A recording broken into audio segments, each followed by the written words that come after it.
On the drive back home to Portsmouth, New Hampshire, after a trip to Montreal, Quebec, Betty and Barney Hill caught sight of a UFO. The object followed them down the highway for some time before swooping in over top of their car, producing some strange noises, and suddenly disappearing.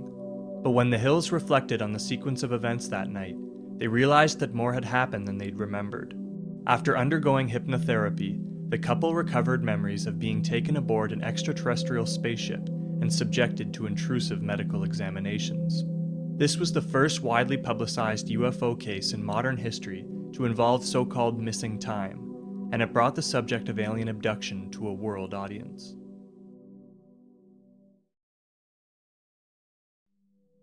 On the night of September 19, 1961, the Hills were driving southbound on US Route 3 when Betty, riding in the passenger seat, spotted a bright light moving erratically in the sky.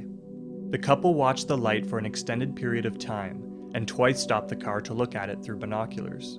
They could see that it was a physical craft flashing red, amber, and green-colored lights, and it seemed as though it were trying to attract their attention. At one point in the drive, the object came swooping down over top of the Hills' car. Barney slammed on the brakes, grabbed his binoculars, and stepped outside the vehicle.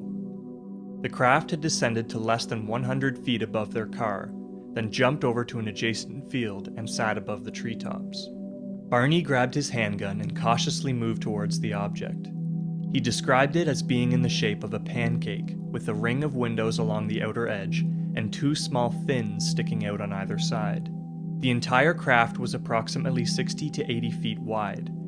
Through his binoculars, Barney was able to see humanoid figures walking around behind blue-lit windows. He claimed that he then received some form of telepathic message instructing him to remain still. Convinced that he was about to be captured, Barney ran back to the car and, in a state of panic, warned Betty of the danger and drove away. But the Hills could not escape the craft. It caught up with them on the highway and started keeping pace with their car. The couple heard what they described as a series of rhythmic buzzing tones that seemed to bounce off the trunk of their car. Then, for reasons they could not explain, they ceased all conversation and continued on without incident until they heard a second series of buzzing noises further down the highway. At this point, the couple had trouble remembering what had happened over the previous 20 to 30 minutes. They vaguely recalled encountering a roadblock, making a sudden turn off the highway, and finding a large fiery orb on the road, but they could not explain how all these memories fit together. To add to their confusion, the couple later realized that the drive had taken 2 to 3 hours longer than anticipated. In the following days, the Hills made further inexplicable discoveries. The car trunk had a number of small, shiny circles on it that appeared to have magnetic qualities. Barney's shoes had been badly scuffed, and the leather strap on his binoculars had been cut. Betty's dress had also been cut in a number of places, and the hemline was torn on one side. Most unusual was the fact that Barney had found an unnaturally symmetrical ring of warts on his groin. Soon, Betty began having dreams of being taken aboard an extraterrestrial spacecraft, and though he had always tried to put the encounter behind him, Barney began suffering extreme anxiety over his ongoing amnesia. He contacted a local psychiatrist, and with Betty's encouragement, inquired about the possibility of hypnotherapy. His psychiatrist referred him to the office of Dr. Benjamin Simon, a prominent hypnotherapist in Boston. Over the next 6 months, Dr. Simon conducted a series of individual hypnotic and therapeutic sessions with both Betty and Barney. Simon had no interest in UFO stories and did not believe in extraterrestrial visitations.